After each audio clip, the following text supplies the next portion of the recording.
So, Wemishay, good afternoon.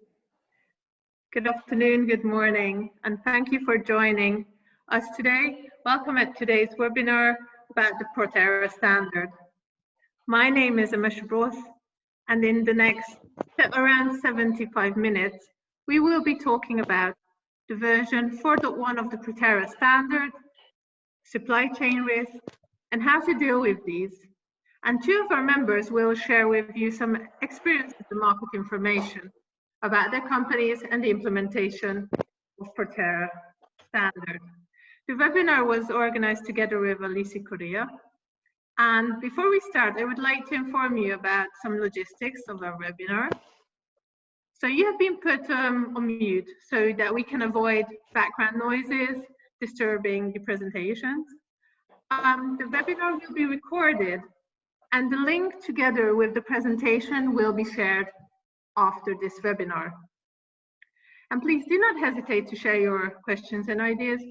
You can do that during the webinar by using the chat function below, or also you can send us emails after the webinar if we don't have time for all the questions.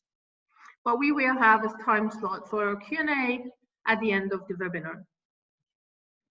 But first, let me briefly introduce myself and the ProTerra Foundation. I am the director of the ProTerra Foundation, have a scientific and economic background, and in the last 15 years, I've been working in raw material trade, developing feed safety, CSR, and sustainability concepts and strategies for international companies lived in many European countries. The ProTerra Foundation itself is located in the Netherlands.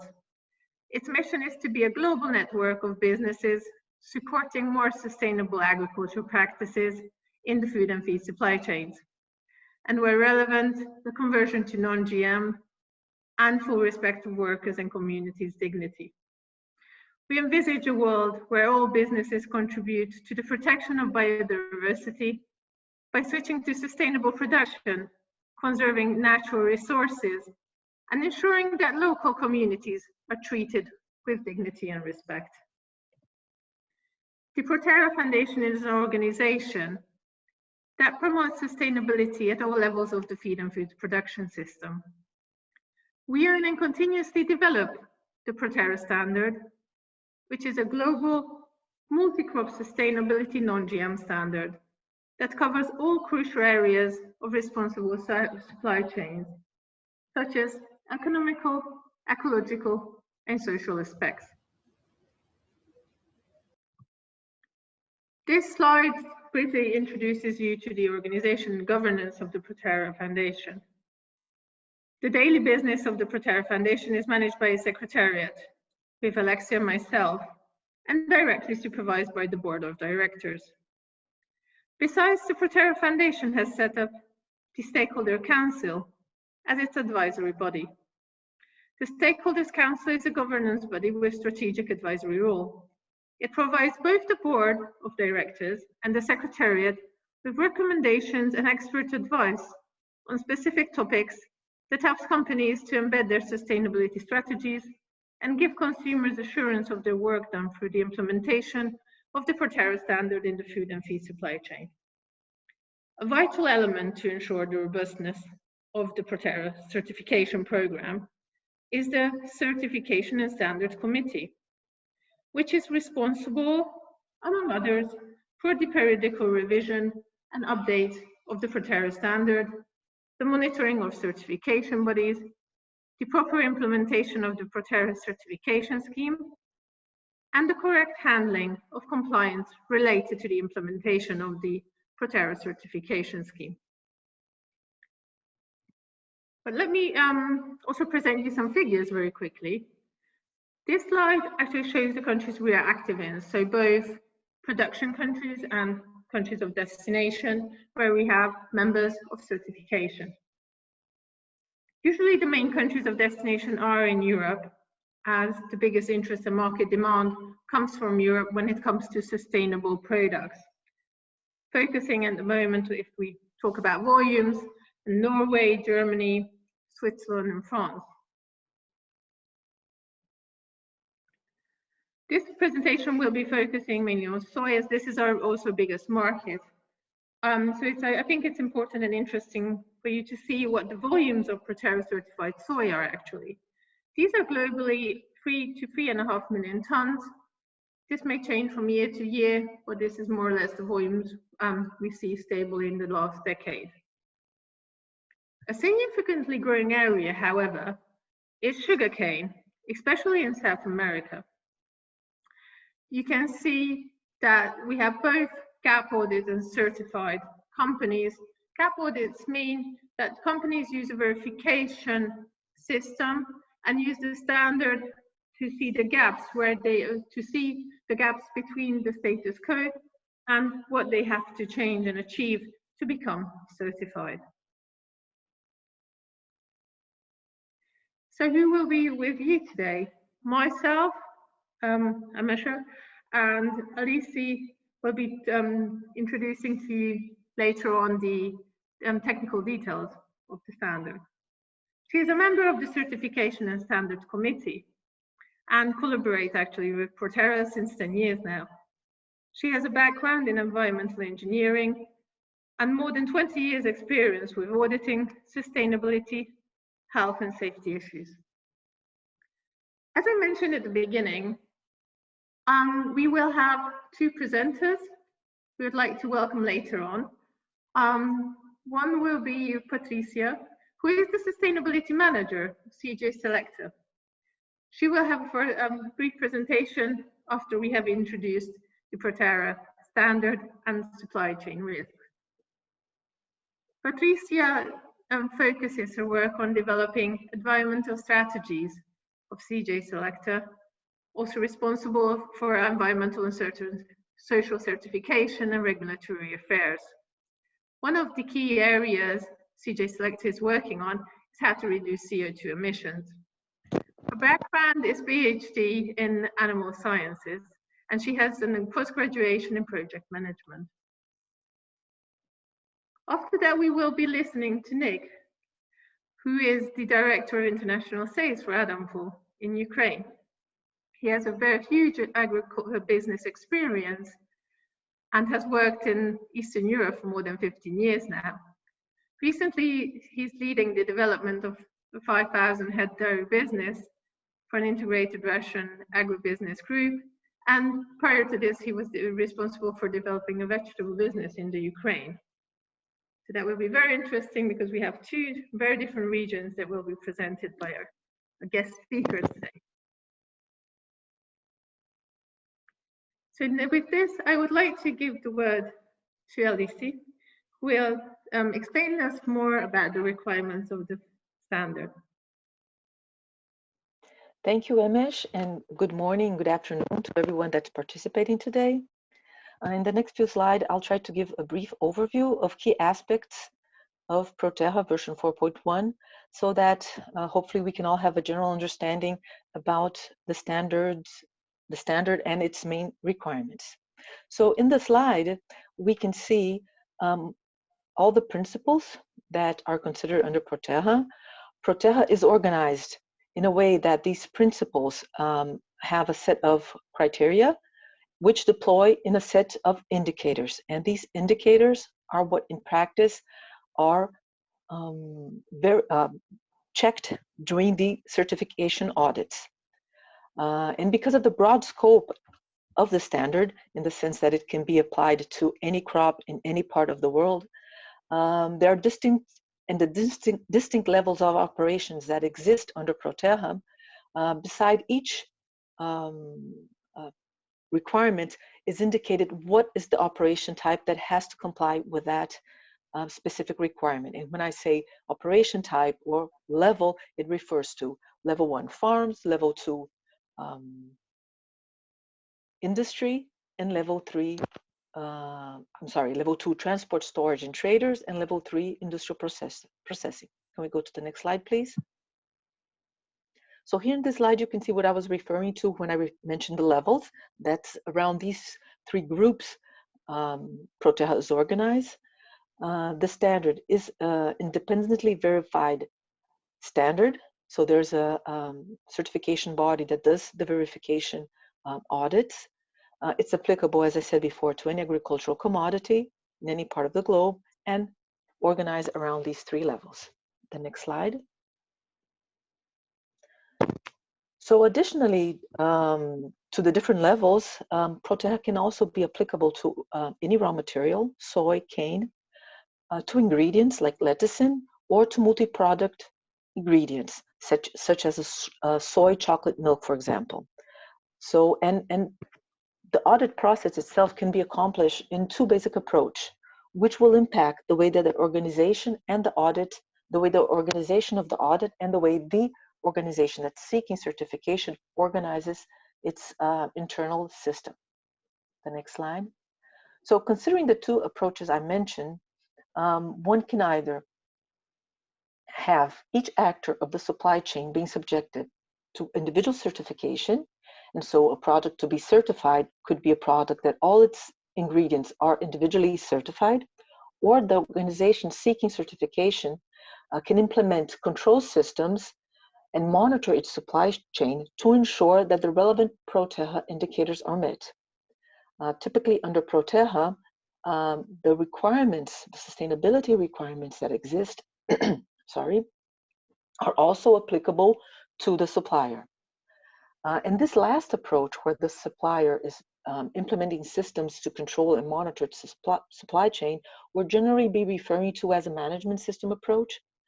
And the management system is basically the way that a company organizes itself in terms of policies, process, procedures, to ensure that the organization can fulfill its task that will lead to the achievement of its objective. In this case, the objective is guaranteeing a sustainable product. The next slide, please.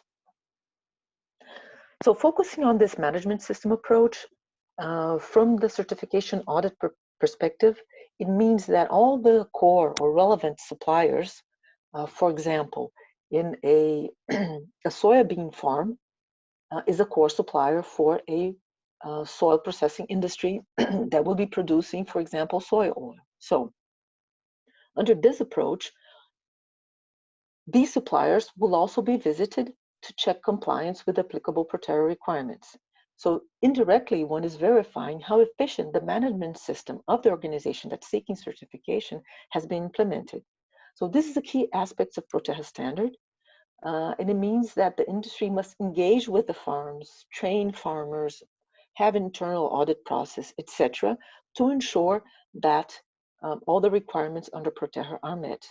So from the perspective, again, of the audit, the organization will be subjected to a certification audit, while its suppliers, in this case, where the example I presented are the farms, will be subjected to a verification audit. It's 2 different approaches. Having as objective the same thing, the certification of the company. And this is the only way to ensure that the sustainability characteristics of the final product are met. It has to be met, therefore, not only by the organization or the processor, but also by its supply chain. The next slide. So does this mean that all the suppliers have to be checked during the certification audit? No, it's based on a sample. So there are specific guidelines available at the ProTerra website that explain and define how the sample size is collected. And this is applicable not to all and every single supplier, but basically to the core suppliers that are defined in the standard. Suppliers both of products, such as the soy example I gave for the crushing industry, but also service providers. In the case of, for example, hiring harvesting services at a site, okay? And the ProTerra brings a definition of what exactly are the core suppliers. And again, ProTerra has requirements that these suppliers meet some of the ProTerra requirements. The next slide.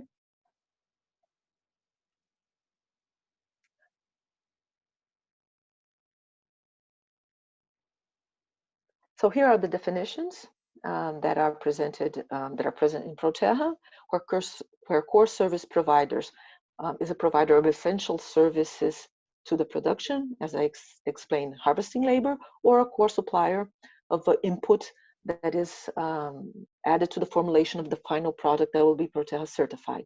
And then there's a definition of what is a core ingredient. So basically, it is any product that's used in the formulation of another product, and that is specifically mentioned in the packaging, or an ingredient that has 20% of the volume of the final product. Okay, so for these specific characteristics, an ingredient is considered core. The next slide. So as we were speaking so much about management system, I would like just to highlight a few of the key elements of a management system that may be considered under ProTerra. ProTerra does not have a detailed prescription or requirement of how the management system should look like. As a matter of fact, there's not even a specific indicator related to management system. It's indirectly permeating all the different ProTerra requirements. But some of the initiatives or some of the elements of a management system could be training of staff and of suppliers, designed within a training program, demand for suppliers to have documented procedures or registered that could be used as objective evidence during an audit, monitoring programs and follow-up with non-compliance of suppliers, following up with also the implementation of corrective action plans. An organization could, for example, provide guidance in the correction action plans, technical support, or other types of incentives.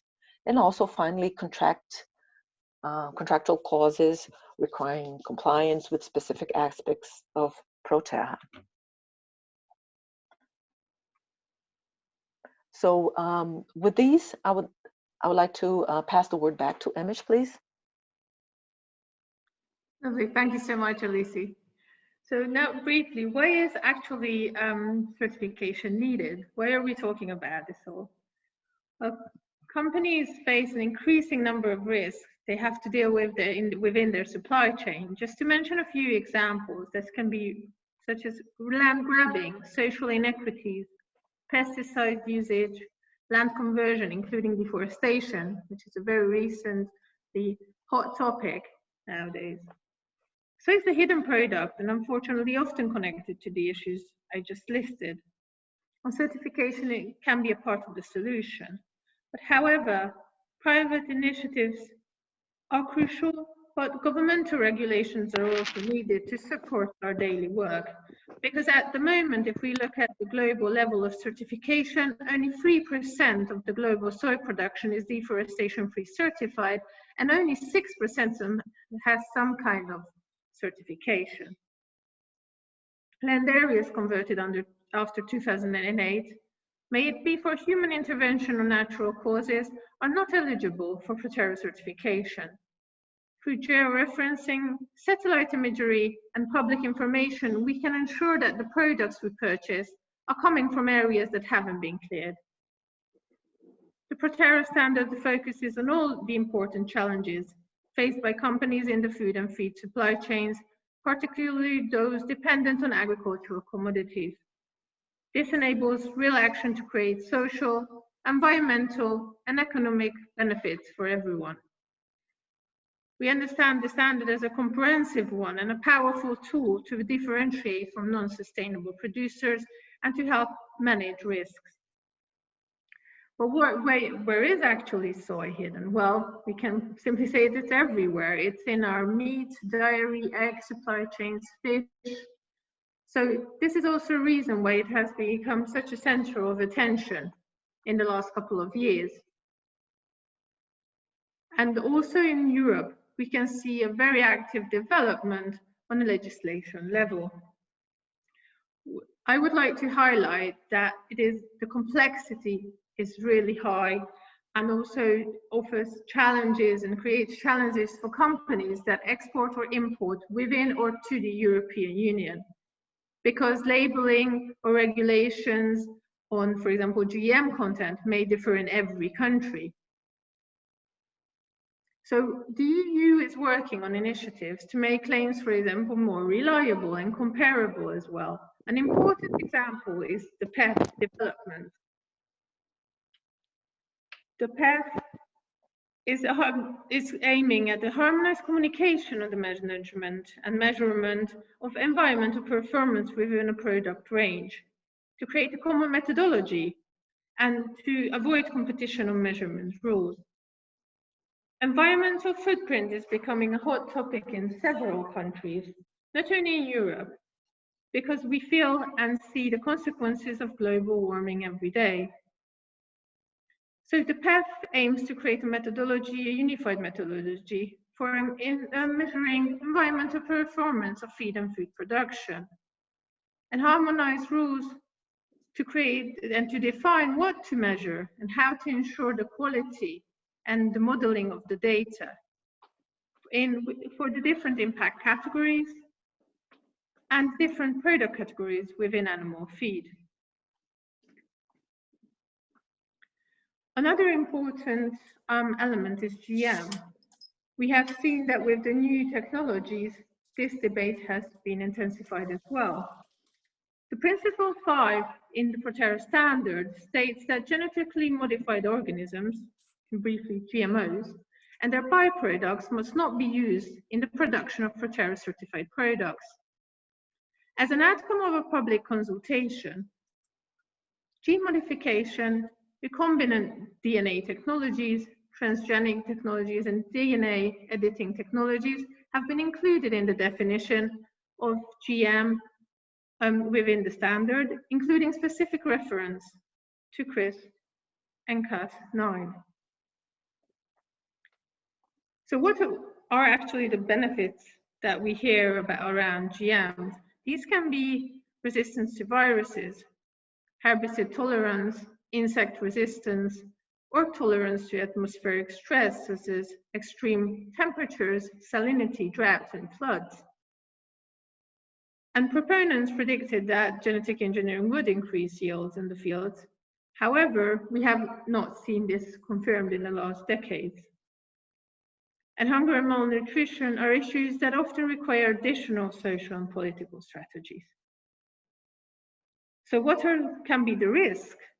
So on the other hand, the use of GM crops can bring risks such as changes in the interaction between plant and biotic and abiotic environment, such as transferring genes, interactions with non-target organisms, variations in sensitivity to climatic effects, also alterations in greenhouse gas emissions, or it may create interactions with the soil ecosystem with consequent biogeochemical effects.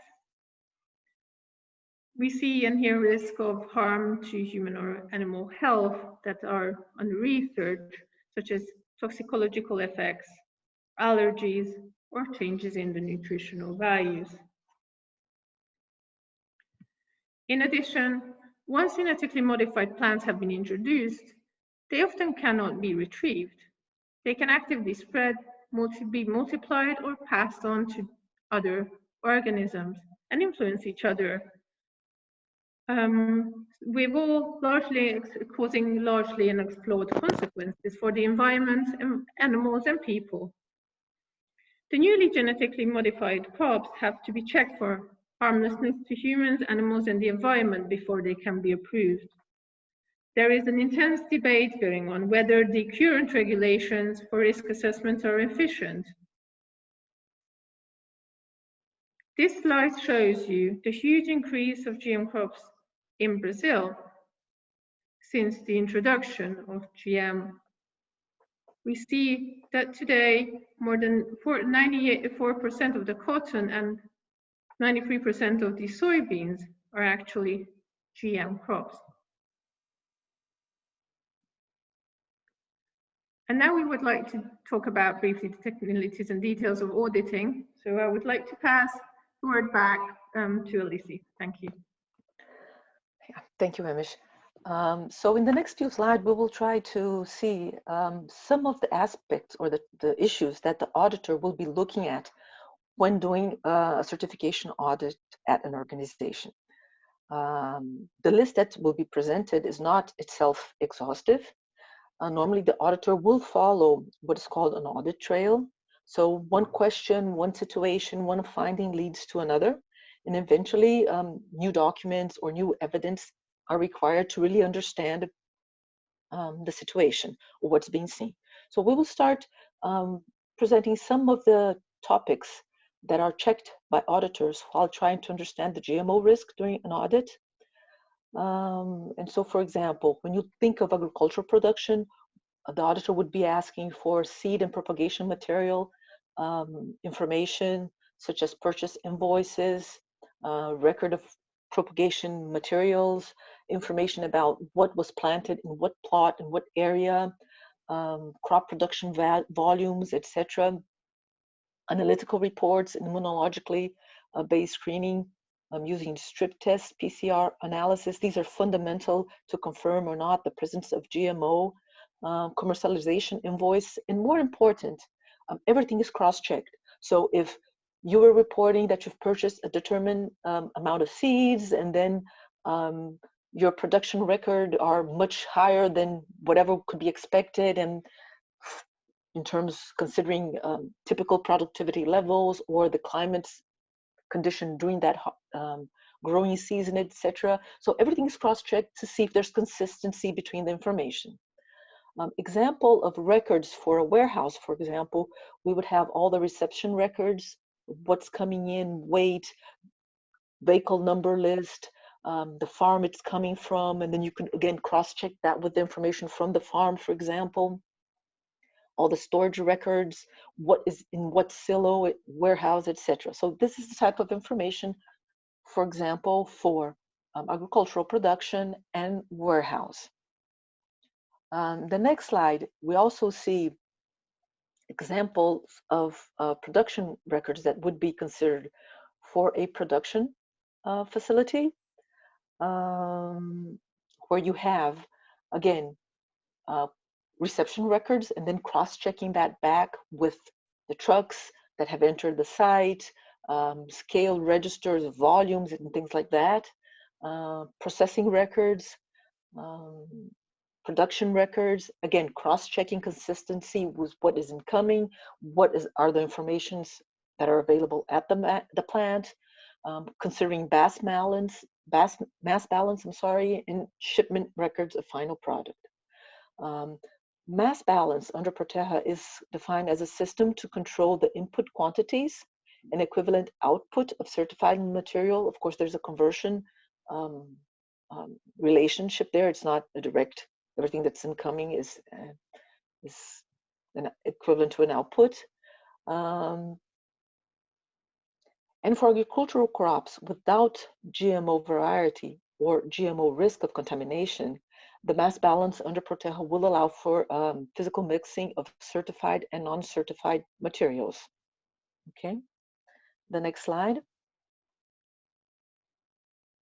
So what else is verified during an audit in relation to genetically modified organism? If an industry, for example, or a farm produces or handles both GMO and non-GMO material, the others will look for the existence and the adequate implementation of procedures and practices for maintaining full segregation from what's GMO to what is not GMO. And this is very important to avoid cross-contamination. And these procedures would typically include cleaning of equipment,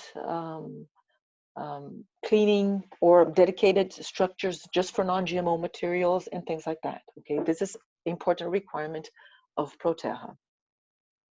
The next slide. All the cross-checking that was explained or mentioned before is done with the objective to minimize the risk of GMO in products that are certified under ProTerra. And this is traced throughout the entire supply chain. What is ultimately the objective and the idea of the concept of traceability. So traceability will enable the market to have a full view over the product's journey, making it possible to identify if and where GMO were eventually used, okay? And traceability is materialized through the chain of custody system.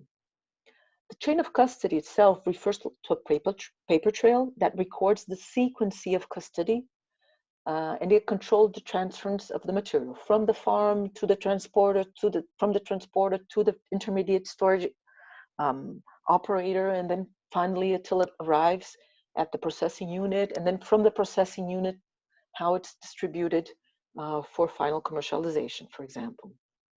So this document is updated every time the product is passed forward in the supply chain.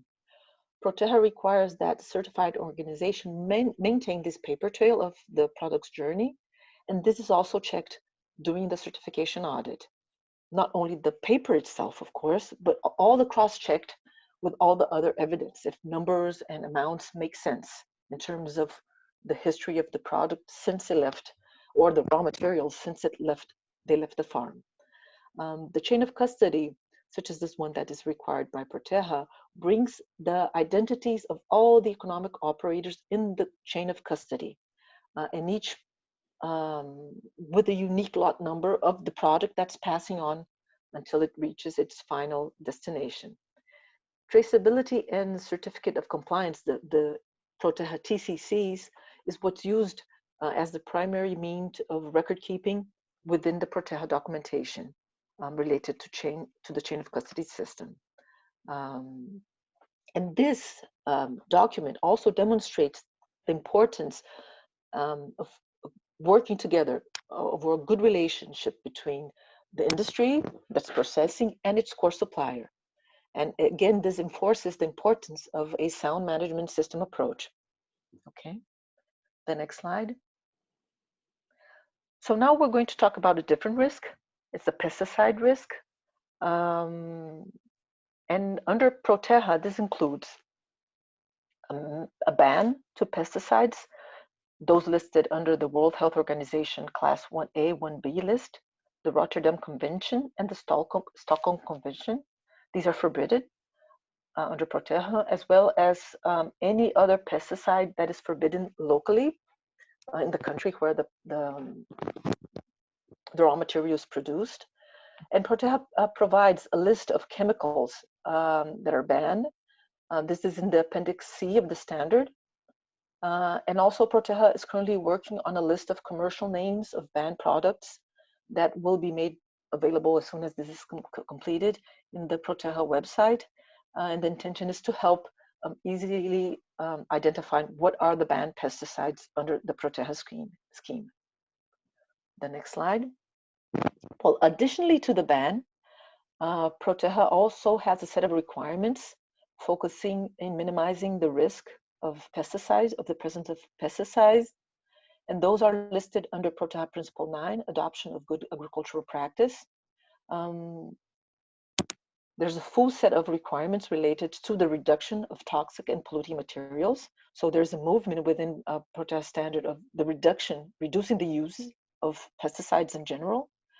Another important aspect relates to having an integrated pest management program. We're going to talk about that a little bit more. Specific rules for aerial spraying of pesticides include the prohibition of the whole list 2, communication with local community about pesticide spraying, quarantine requirements, etc. And also requirements to take in consideration pesticides that are banned at the buy market. Okay, so this is also considered under ProTerra to minimize pesticide risk. The next slide. The next slide talks briefly about integrated pest management. It is a concept considered within ProTerra. It's a complex approach to provide disease and pest control considering the most economical mean, and with the least possible hazards to people and to the environment. The objective is to maintain the ecosystem balance, reduce environmental, social, and economic impact, and to decrease pollution production costs. The integrated pest management tries to bring the least possible disruption to the ecosystem and encourages natural pest control mechanism. It's a wide complex. We could have a webinar just about pesticide, integrated pest management, but this is the overall idea behind the concept. The next slide, please. Still considering pesticide, during an audit, what would be the things that the auditor would be checking to ensure that the pesticide risk is minimized? Well, pesticide purchase invoice, and this would be cross-checked with the list of banned pesticides. Also, all the agronomical recommendation prescription. In many locations, you can only buy a pesticide if you have a prescription from an expert on the topic. Application records and registered that have to be kept on site. Visual inspection of pesticide storage areas. Basically, you'll be trying to identify any banned pesticides being stored in that area that could eventually suggest that that pesticide could be being used. Pesticide inventories, check all the pesticide waste material that is stored for disposal. That could also give insight in what type of pesticides are being used or not by an organization. And again, as I mentioned, a special attention is given to pesticides that are banned in Europe and that eventually could still be used in the country of production. In this case, it's mandatory under ProTerra that the products are tested before export to ensure that the level of pesticides are within acceptable values. Okay.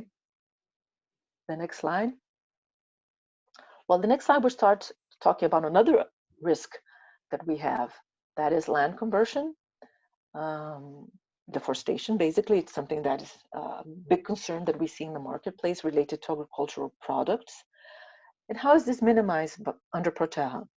Well, ProTerra considers that for the certification, areas of native vegetation, including all the HCV approach, we'll have a slide on explaining a little bit more about what are the HCVs. Well, they cannot have been cleared or converted to agricultural area or for industrial production purpose after 2008, okay? Additionally, farms must identify and maintain valuable biodiversity within their areas and must restore areas of natural vegetation related to sensitive parts of ecosystems. So it's a three-way road, let's say, if I can use this expression. You have, let's say, a cutoff date for land conversion. You have requirements of maintaining biodiversity, and you have requirements of restoring vegetation where applicable. Other relevant aspects also is that in the case of big new agricultural developments, an environmental and social impact assessment is required, where one will try to identify what are the risks, they're acceptable, and what could be the possible mitigation actions for those risks. Now, for the HCV approach, basically, it defines several categories of areas that must be preserved. They include areas with species diversity, areas with ecosystems and habitats that are rare, areas where ecosystem services or basic ecosystem services are in critical situation, for example, water. But it also includes areas with cultural value. So it's not just about nature, it's also about cultural aspects, archaeological, religious, historical areas that are considered as necessary of being preserved. The next slide. So in practice, how do we go about doing this or minimizing land conversion risk? What is checked during the audit? Basically, there's a lot of satellite image checking. We can see in many satellite image historical data, so you can compare how it was 5 years ago, how it's looking now, and you can assess a little bit or in some way if a deforestation has happened. There are many land registers in many countries that indicate the amount of cleared area, the amount of natural vegetation, etc. So during the ProTerra audit, the auditors will verify compliance, but this is based on a statistical approach of all the farms. So remember, we mentioned the first part of my presentation about the core suppliers and the need to verify these core suppliers. So it is, for example, at the farm level, these core suppliers, that these issues are typically checked to ensure that the production is not coming from an area that was modified after 2008. So land use, therefore, excludes anything after 2008. And degraded areas after 2008, be it for human intervention or natural causes, are not eligible for certification under ProTerra. Okay, the next slide. Well, here's a practical example of what is typically checked, for example, in Brazil. Again, it's not something exhaustive. As I said, the auditor follows a trail and sometimes additional evidence may be needed. So, for example, some of the things that are checked at the industry level, for example, all the regulatory background. For example, in the Amazon, we have the Amazon soy moratorium rules that are checked. There's a lot of database for growers with satellite image sources that are publicly available for consultation. And again, purchase records at the farm level. Also, the existence of the history of the region in terms of risk, satellite image, the existence of areas of national heritage parks, etc. On the farm, we also use interviews, visual inspection of the area, so the auditor will walk around to try to see the status and conservation of a vegetated area. In Brazil, for example, we have the CAR, which is a kind of a land register where you have geo-coordinates and you have information about what should be preserved, what are the permanent preservation areas, for example. So all of these resources are used during an audit to try to understand land conversion risk and ensure that this is totally minimized under a ProTerra certified area. The next slide. The next slide relates to land conflict. So certifying organization must demonstrate to have a clear title of land or in some other way, the authorization to use that land, some type of agreement, etc. Of course, this takes in consideration the specific local reality. And where land right disputes are ongoing, it's expected that to be ProTerra certified, that this dispute is resolved before the certified status can be awarded, and that the United Nations principle of free, prior, and informed consent is used to solve the conflict. The next slide. The next slide, we're going to talk about the labor risks and the approach related to the understanding and minimizing any labor risk is strongly based on the ILO Convention requirements, International Labor Organization. And there's a set of ProTerra requirements that relate to these topics. So for example, there are specific requirements related to the absence of slave labor, child labor, coercive and disciplinary or control methods are not permitted. There are requirements related to working hours, equal opportunities, workers' living condition, the presence of a clear labor contract, salaries, payment rules, benefits, health and safety aspects. So all of these elements, I think, as a matter of fact, this is under Principle 2, is the biggest in terms of the amount of requirements like existing under ProTerra relates to initiatives or requirements to minimize any possible labor risk. If we go to the next slide, we'll talk a little bit about modern slavery. It's something that is within not explicit, but within the considerations of ProTerra. It's a very relevant topic currently. Today, slavery is less about people literally owning other people, even though this still exists in some situation, but it's more about people not being exploited in a way that they're not able to completely control their own lives. They're not able to leave that situation. So the concept of modern slavery relates a lot to the lack of freedom and choice and the ability to move away from this situation.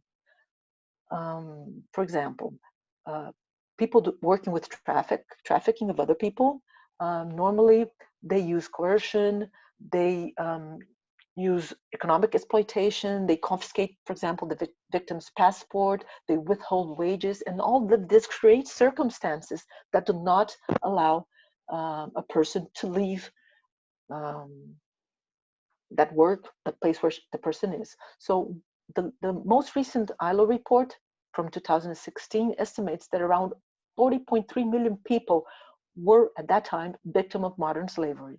So we're seeing almost 6 of every 1,000 adults and 4.5 of every 1,000 children in the world are working or are living under what is called modern slavery. It's a very big number. So what are the modern slavery considerations that are included in ProTerra? Again, not in explicit form, but implicitly. So there are aspects related to avoiding debt bondage, which is a very common practice. So the person is held against a loan.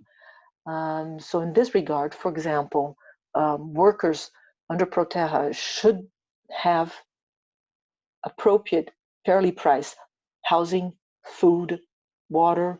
There's no possibility of charging values for PPEs, for example, personal protective equipments. Again, under ProTerra, a person, the company cannot withhold a worker's document, passport, anything like that. So all of these are elements that connect or relate to trying to avoid modern slavery under ProTerra. So with this, I will revert back to Emish. Thank you very much for your attention. Thank you, Alice. And I would like to add just one point. We have on the website, under news, regular articles that are published, for example, on topics such as integrated pest management or modern slavery. So please, I invite you to visit our website to find also additional information on these topics. So now I would like to briefly talk about the benefits of certifying against ProTerra. ProTerra Standard focuses on all the important challenges faced by companies in the feed and food supply chain, particularly those dependent on agricultural commodities. The standard is multi-crop, can be used globally, and can be also used thanks to the benchmark process that we have to be used as 3 standards to manage multiple standards that can decrease also the administrative burden. All companies face these increasing challenges. They have internal sustainability goals, commitments, face the challenges of carbon footprint, climate and land use change, human rights, labor rights, health and safety issues, or governance and social well-being. So the ProTerra Standard has been developed to promote social, economical, and environmental sustainability through the supply chain. We support stakeholders in their efforts to continuously improve the day-to-day practices and to help businesses engaging and implementing the concept of sustainability development. This also helps to create an added value product and to differentiate on the market, opening possibilities for also new markets. And it helps to preserve biodiversity for today and future generations. The membership offers you the opportunity to also accelerate your journey on the sustainability path and to connect with other companies. What are the advantages of a membership? These are global recognition, because the standard is a leading sustainability standard in agricultural commodities across the entire supply chain, and this will help you to demonstrate proactive engagement and commitment regarding climate change, biodiversity, and social issues. It also helps you to drive growth, because the implementation of the standard can significantly strengthen your management systems, adding value, protecting the integrity of your supply chain, and building consumer confidence. It helps you to create connections, because we are an open-minded community of producers, industry and traders, and retail that aim all to build strong commercial relationships through certification as well. It helps you to create consumer confidence, because a membership gives your customers the insurance they need to do business with you. It also helps you to receive more information about the market and current developments, because it gives you access to market information, informs you about the latest developments in the sector, organizes webinars and online trainings that helps you to build a more responsible business. And another important aspect is traceability. All companies certified under ProTerra have a traceability system, guaranteeing that the products you purchase come from fair production and sustainable sources. It has been produced in a sustainable way, meaning that environmental, economical, and social aspects of sustainability have been respected. Traceability is needed to have information on where your products come from to give you this extra guarantee. And what Alicia also mentioned was the TCC that the products can be accompanied by.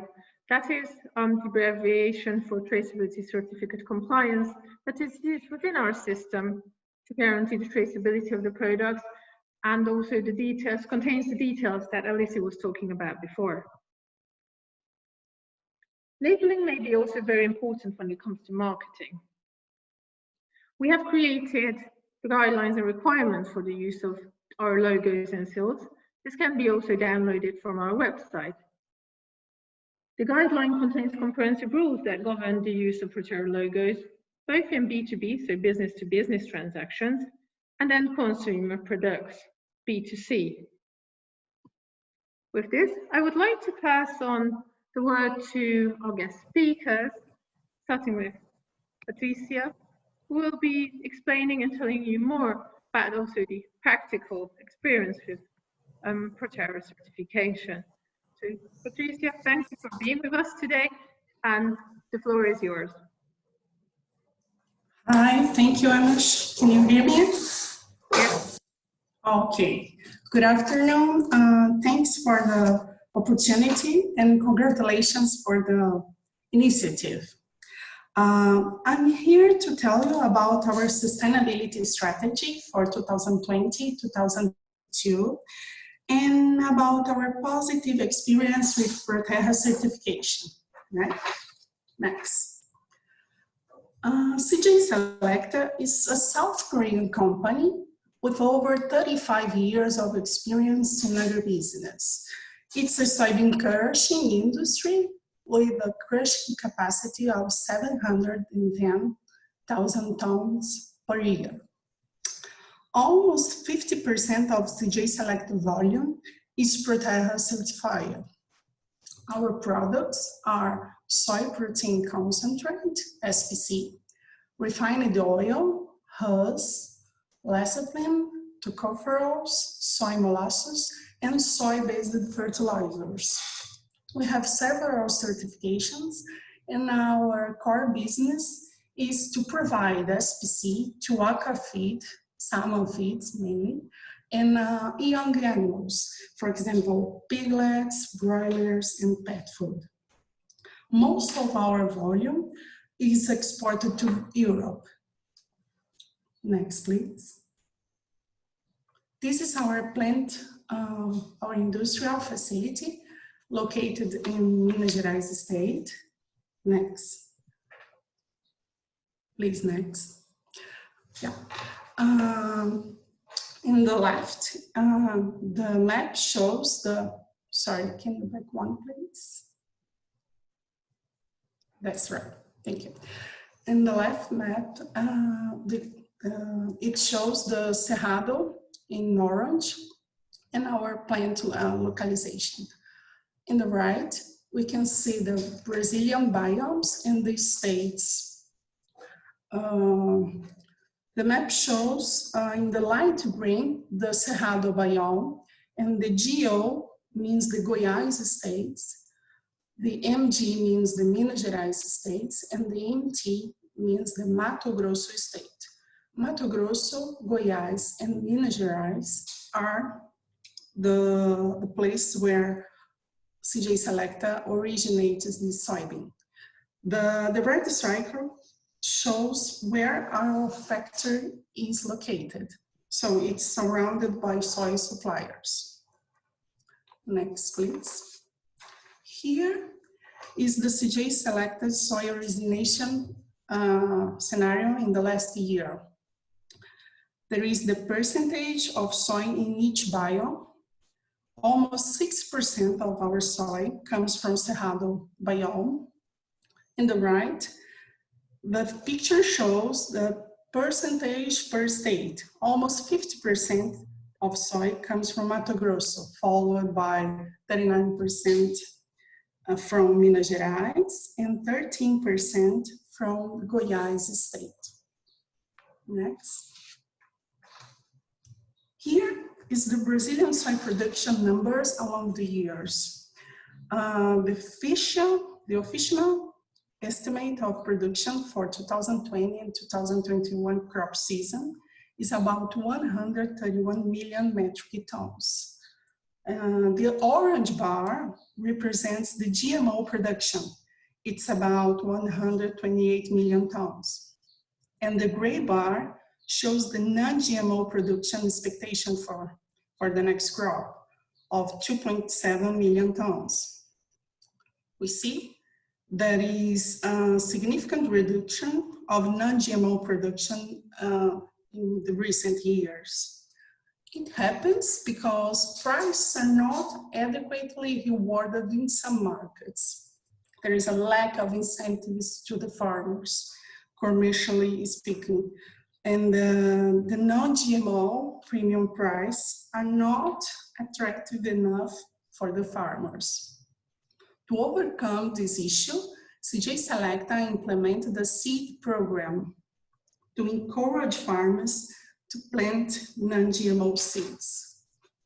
Next, please. Here, I would like to introduce you to Mr. Pedro on the left side and his son. They are soybean farmers in Minas Gerais state. They are CJ Selecta suppliers for many years, and they recognize the value of being ProTerra certified. We know that Mr. Pedro activities are very important in the economical development of local community, in job creation as well. I mean, in indirect and direct employment in this region. But we also know to make it sustainable, socially and environmentally responsible, ProTerra certification is very important. It's about taking care of biodiversity and avoiding the climate change effects. Next. In soy value chain, we have a lot of challenges in sustainability area, lots of pain around it. We face sometimes a bad reputation of Brazilian soy, specifically regarding Amazon fires, deforestation issues, lack of transparency, and the GMO market that usually is not willing to pay for any additional premium for better sustainability standards and certification. Next. In this scenario, ProTerra Standard gives to Brazilian soy two valuable things: accreditation and recompense. Beyond that, I also would like to highlight other valuable things that we have, a project called Aquaculture Dialogue Group. This project is represented by SPC producers, aquafeed manufacturers, and ProTerra is the backbone of this project. In this agenda, we already improved our traceability even more. We established and implemented the code of conduct with soy suppliers. And we started a project to quantify our SPC carbon footprint. It's a very innovative project and very important for the sector. Next, please. Talking a little bit about the CJ Selecta sustainability strategy. Our target is to reduce the carbon footprint of soy products by monitoring our GHG emissions. We are focused on seeds program and barter operations to fund and promote non-GMO soy in Minas Gerais states and Goiás states. Because we intend to stop originating soybeans from Amazon biome by 2022. Just as a reference, today, 100% of our non-GMO soy in Minas Gerais states comes from the CJ Selecta Seeds program. We also intend to audit 100 of our farmers in the next 3 years to create a positive list of soy suppliers. And we are improving our satellite monitoring as well. It's so important for us to report our progress in an appropriate manner. That's the reason why in this year, we published our first sustainability report in global report format. You are welcome to visit our website and read it. Next. CJ Selecta believes that we are in the right path to reduce the CO2 emissions and to contribute to mitigate the effects of climate change. Next. As a matter of fact, Brazil has a huge potential to increase production of non-GMO soybeans with the best sustainable certification standards. And CJ Selecta, you keep focus on our homework to become more and more sustainable and to engage farmers to improve non-GMO seeds production. Next. If you want to know more about our sustainability report, you can please scan here to read it or access our website. And thank you all for watching.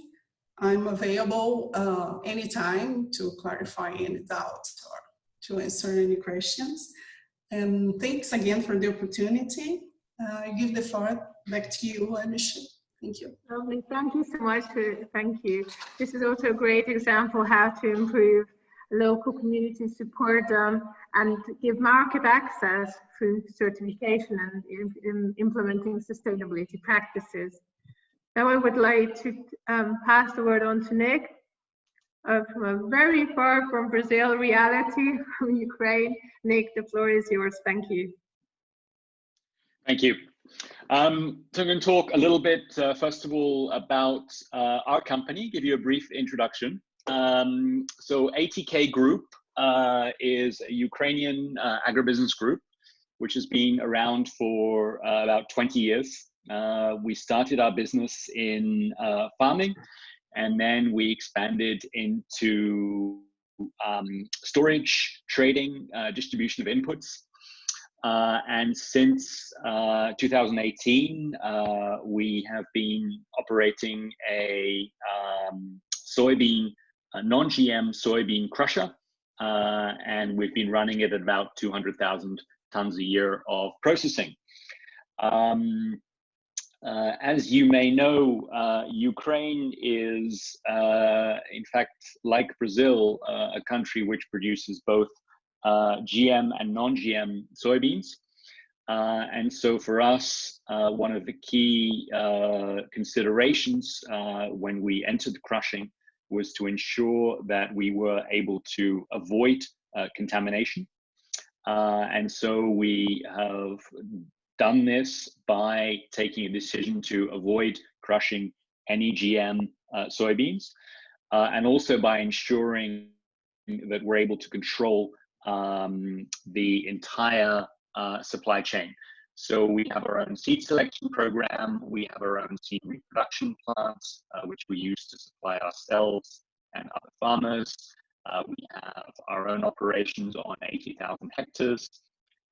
Then we have a network of silos around the country, which we use to take in soybeans.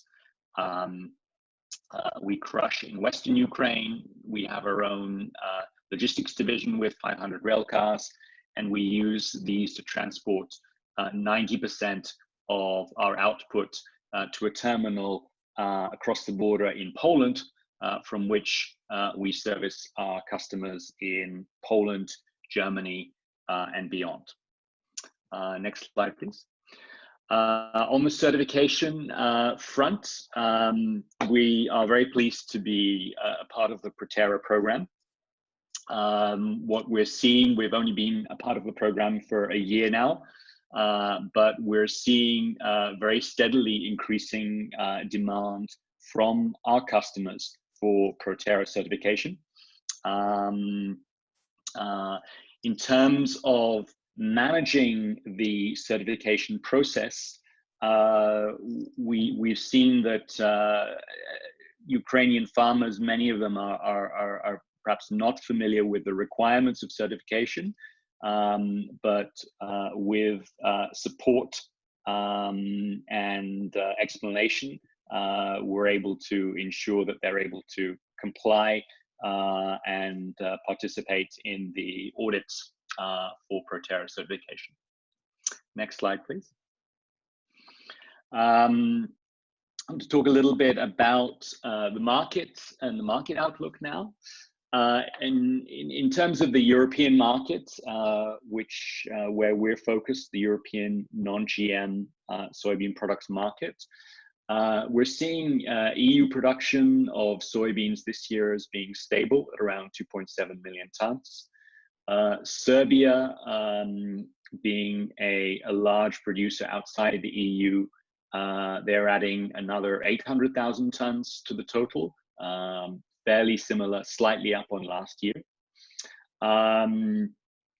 If we look at the factors that influence the market from outside the European Union, typically the three main factors are bean exports from Brazil to Europe, non-GM bean exports, non-GM meal exports from Brazil to Europe, and non-GM meal exports from India to Europe. We saw those 2 years ago. We didn't see those last year. We're expecting to see them back again in the market this year. But what we're also seeing that's significant this year is that a change in Ukrainian harvest is also likely to have, I would say, a very significant impact on the European non-GM soybean products market this year. Next slide, please.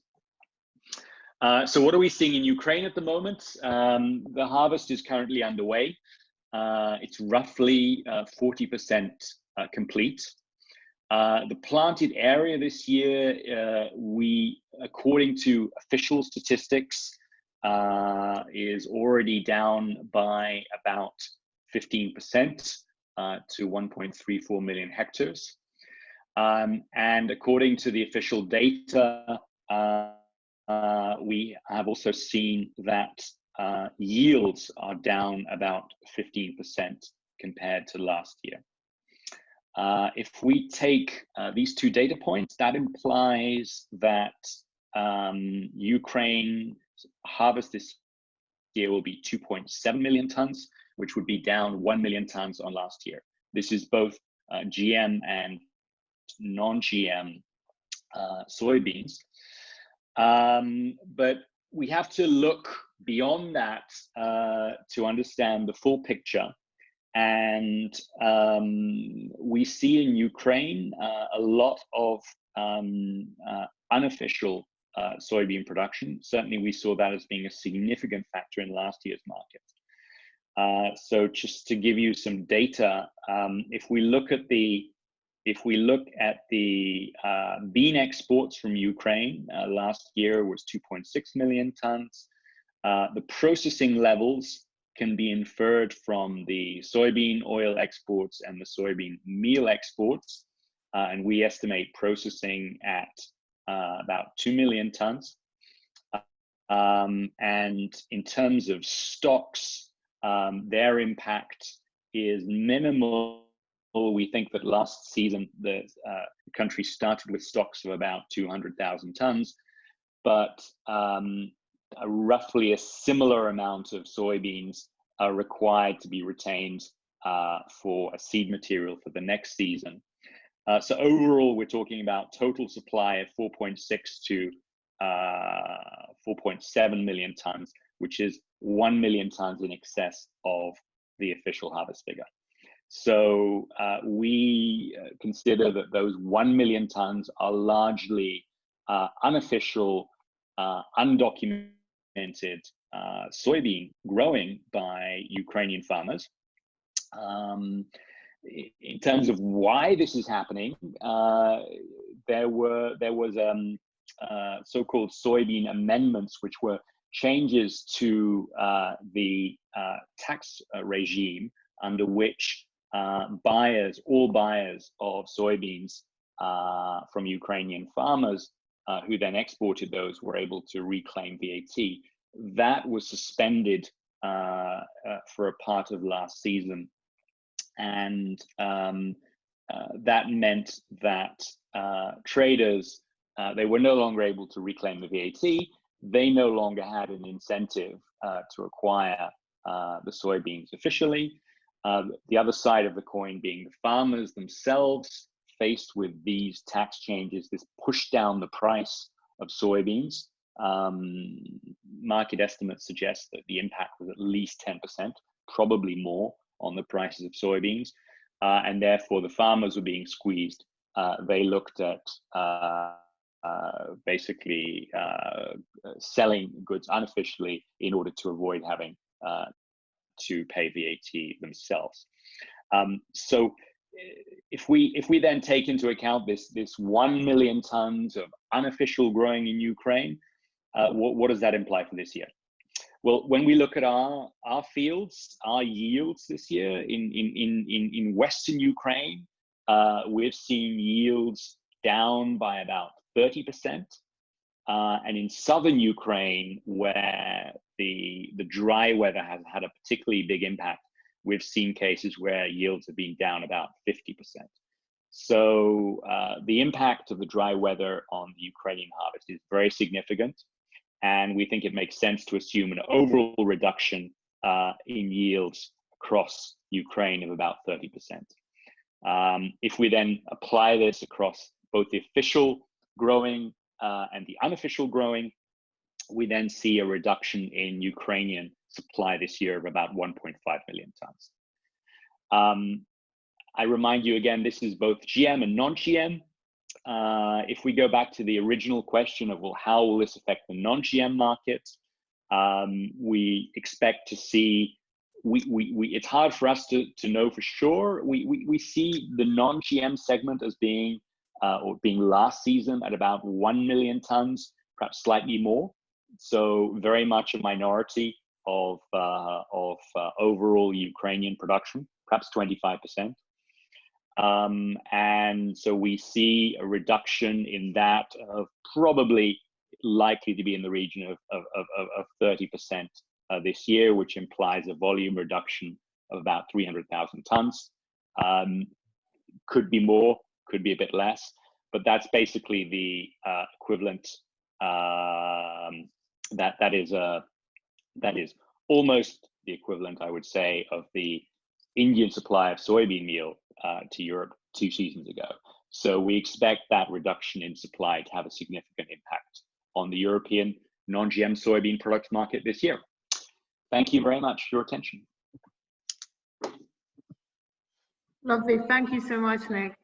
And thank you for all the questions. Unfortunately, you're running out of time. Actually, we are already over time. So I will address one question and the rest we will answer per email. So don't worry, your questions will not get lost, and thank you for sending us these. We will address and contact you per email. So the first question that came in was that, is there any database of ProTerra certified organizations open to public? Yes, there is. You can find it on our website under the menu so-called ProTerra Network. And if you scroll down a bit, there are all the members and certified companies, including contact details that you can find there. And the same person asked if we are generally recognized as a same standard with RTRS in terms of sustainability and social responsibility. Yes, indeed. Just to mention a few examples, there are several benchmarks that took place from ITC to WWF, Profundo, or FIFAC, and we are actually one of the golden standards and one of the standards that actually have the oldest cutoff date, which is 2008. And also in terms of social and environmental sustainability, the points according to the NGO benchmarks are one of the golden and preferred standards. These benchmarks are also publicly available, so you can look them up. IUCN also has published a benchmark last year, and also in the soy report 2019 that has been published May this year, you can find additional information. So I would like to thank you all. As I mentioned, we will answer the other questions per email, and thank you so much for your attention. The presentations and the registration and the recording of the webinar will be sent out to you all today. Thank you, stay safe, and enjoy the rest of the day.